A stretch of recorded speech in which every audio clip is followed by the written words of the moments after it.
Hey everybody, welcome and thanks for joining me today.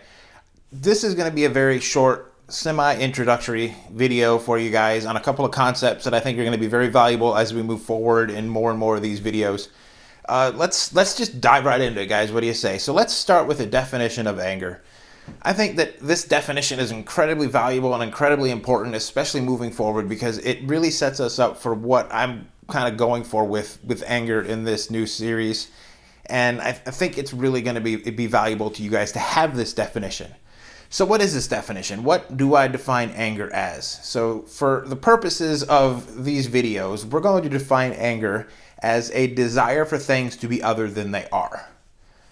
I think that's so important to remember that most of our anger, if not all of our anger, stems from that desire for things to be different.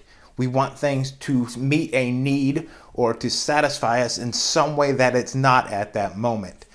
Perfect example, let's say you walk in the door and you have a desire for food, you have a desire for satisfaction, you have a desire for nourishment, and you walk in the door and there's nothing ready.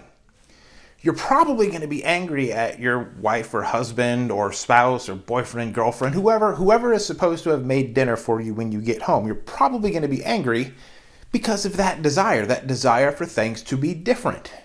Hence the definition. One more important definition I want to give you guys in this video, and that's the definition of violence. This is an incredible definition. I use it all the time. It's really, really valuable.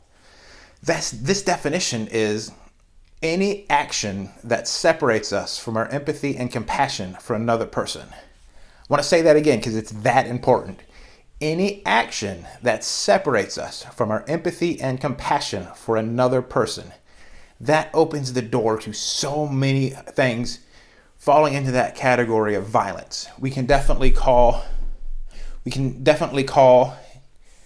physical actions violence, hitting, kicking, punching, right? Definitely. What about name calling? Now we can say that name calling is a violent action.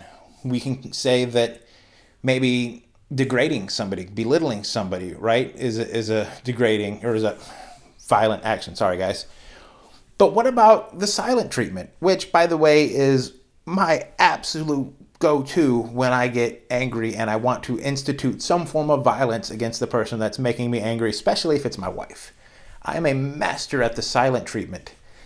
Knowing that is a violent action, I can now understand why she gets so frustrated and angry and just agitated when I give her the silent treatment, right? Before I could just be like, why are you so mad? I'm not doing anything, right? Well, of course I'm doing something. I'm instituting a violent action to get a response from her because, again, I'm using that definition, any action that separates us from our empathy and compassion for another person, right? So with these two definitions, guys, we are setting the stage for everything to come forward in this series, here in these videos.